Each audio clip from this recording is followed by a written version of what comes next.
Hello everyone! My name is Connor Smiley, and in this video I'll be showcasing my implementation of the AStar pathing algorithm and how I used it to intuitively move enemies throughout a level. The structure of this video will be I'll first give you a brief overview of this tech demo, as I already made a much more comprehensive video illustrating the graphics, mainly raycasting component of it.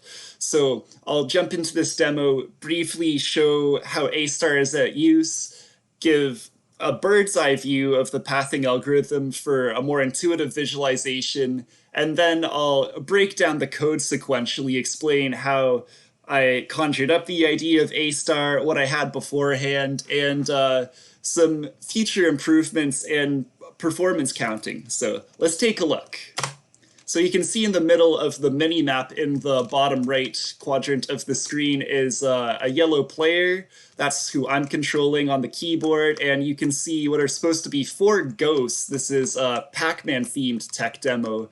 And if you pay close attention to how they're moving, they're kind of smart when it comes to obstacle avoidance. So you'll see they'll move to the left here, and if I quickly go across this blue island, the orange one and the pink one repathed, and the red one decided it was already following an optimal path, similar to right here. Teal and pink go around the island, and then the pink one repaths, and of course they go right until they collide and spook you into oblivion. So there we are. That's the first person overview. And now to see AStar in a bit more of not a practical but tangible way, I'm gonna take away the first person fake 3D rendering and instead render the map top down. And also I will prevent the ghosts from updating, as it's just going to be too much going on if you see frequent visual changes. So when we run this top down, I'll explain what we're looking at once it loads. So you can see this green square in the middle is the player, same position, and these 4 burgundy squares are the initial ghost positions, and of course the red paths are the resultant AStar calculations on this tile grid. I don't have the grid division lines up, but you can see how light blue is a border, dark blue is a wall, and black is an air tile, or basically a tile that you're allowed to move through. So hopefully that is a decent visual overview. So let's now dive into the code to see how this came to be in the first place.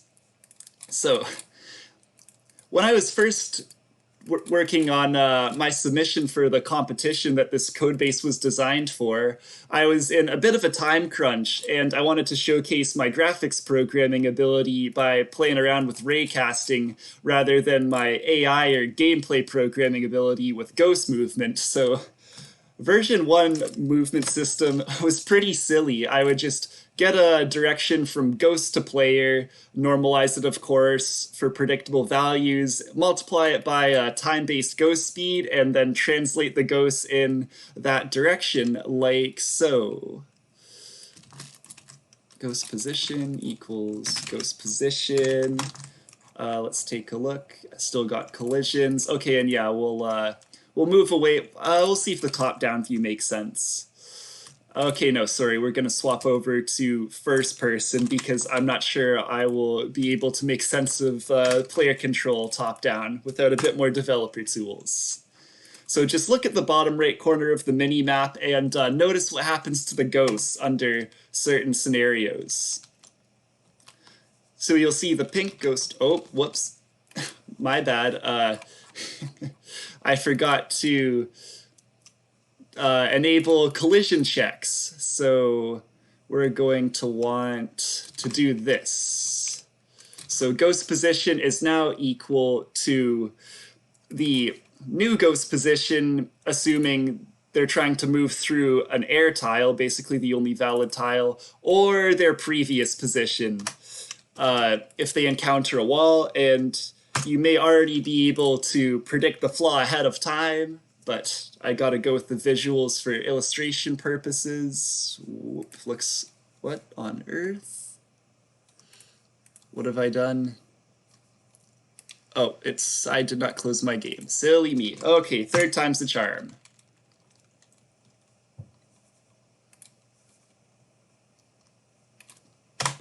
All right, here we go. So you can see the pink ghost has already gotten stuck on the first wall it encountered. The red one gets stuck. The orange and teal ghosts are still going strong. The teal ghost is stuck. So yeah, this is already horribly flawed movement. Of course, the red ghost got unstuck and then just, it's a meter away from me, still gets stuck on the wall. And yeah, this game is effectively broken. So I thought, well, surely there's got to be some like still quick and dirty solution that is not as terribly flawed. So I figured I can at least translate the ghosts along the walls given the component values of their X and Y movement. So let's see here. Ghost position, ghost translation.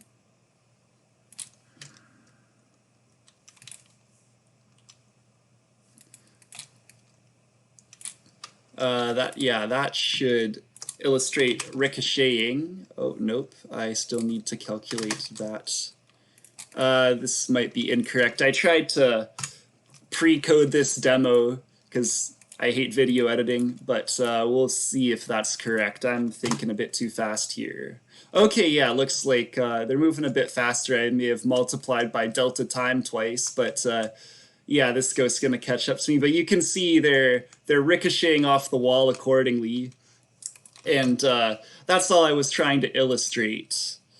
So if we look at my Ricochet algorithm, it's pretty simple. I kind of coded it backwards in the sense that I calculate the desired future destination first by passing a position, the corresponding translation, and of course a map to evaluate collisions on.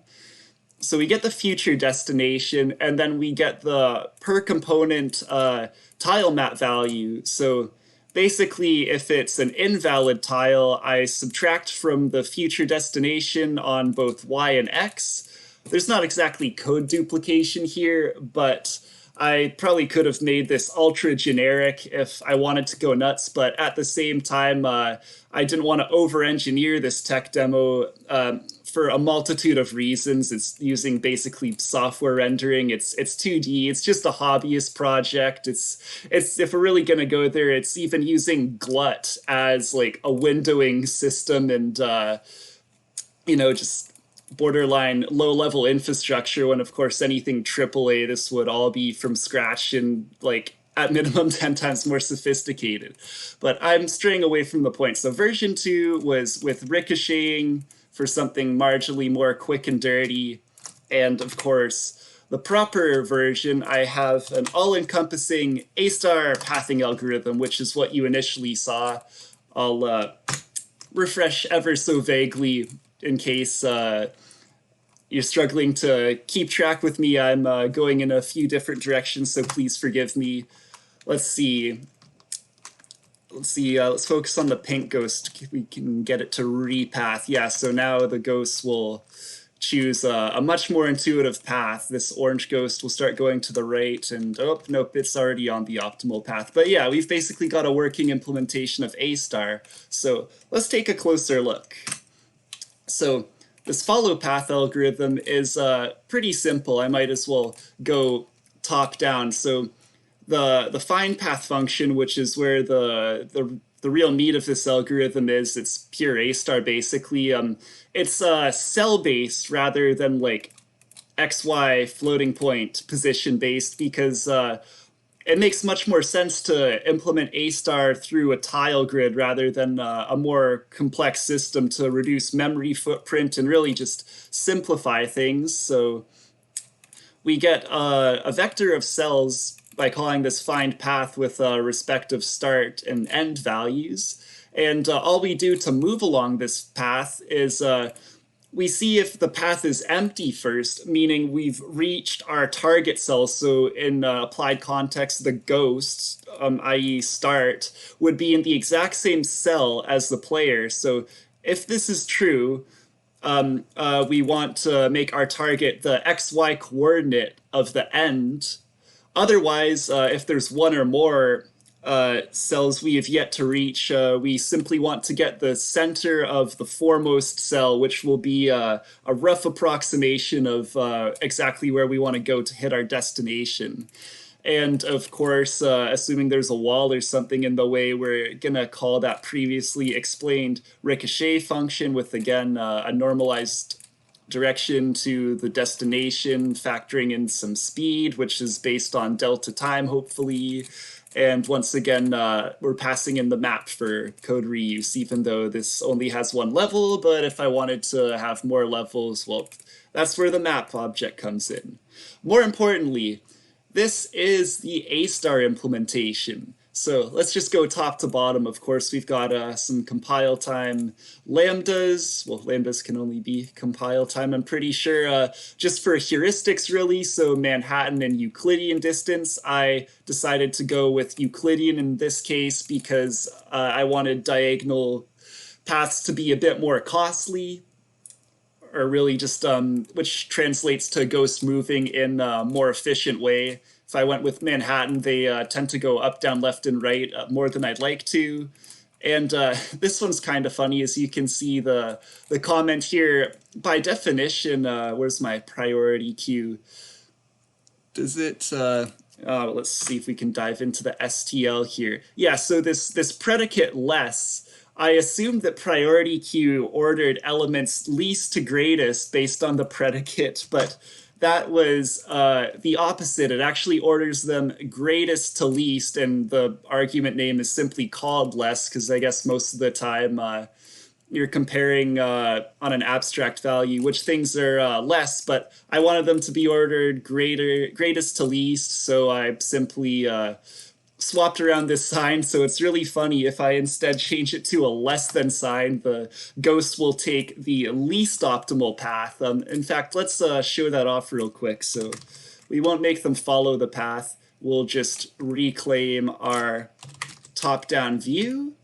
And now we should see a horrible mess of the 4 worst paths ever created in the history of knockoff fake 3D Pac-Man. Boom. So basically, let's try, you can't even follow it, but here's the only visible burgundy square, and it's basically like going around the absolute edge of the map, going through here, through there, probably goes like this, like this, like this, and eventually hits the players. So that's what happened initially. I got very confused, and it made for a fun story to tell. So we're going to go ahead and flip that version, or that comparison back around, or really just pull up Git. But yeah, anyways, now that we've got the heuristics sorted out, let's look at our data structure. So we've got a bit vector of the closed list, which indicates tiles we've already explored. It's nice that there's a specialization to make bools not take an entire byte and instead just single bits per element if you take a close look at the Stl implementation. Tile nodes is a 2D array equal to the tile count of the map. So in this case, at compile time, we make allocate space for a 16 by 16 grid. So that makes things nice and simple. Place it in a dynamic array. Let's check out the node structure.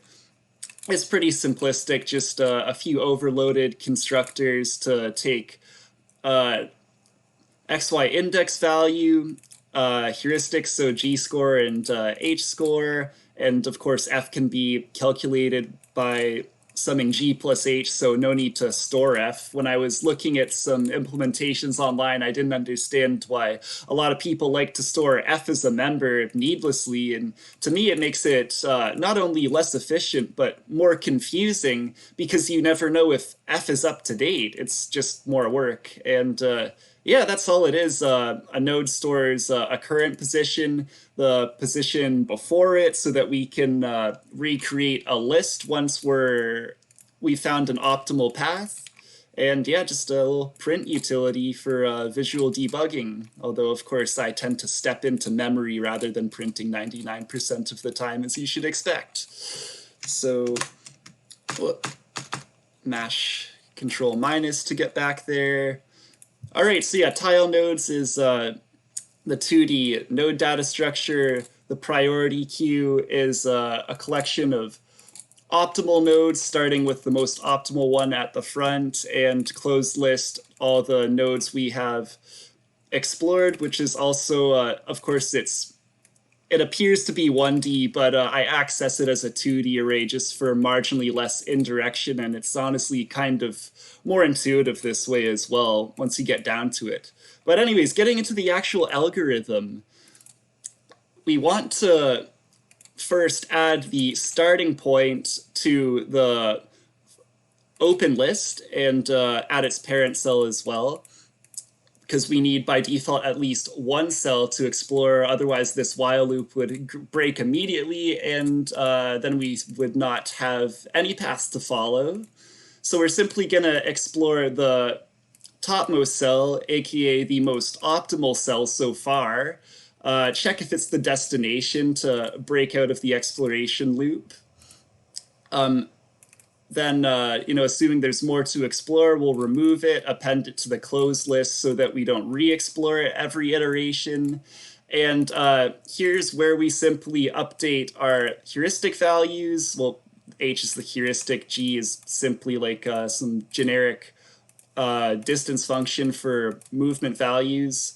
So we get all surrounding tiles. I'll just gloss through this real quick. Basically, we loop from -1 to +1 in both X and Y based on the past in cell, and we validate it to make sure that we don't, access out of bounds memory, and that it is in fact a tile we can move through. So that just simplifies some checking later on. We don't have to.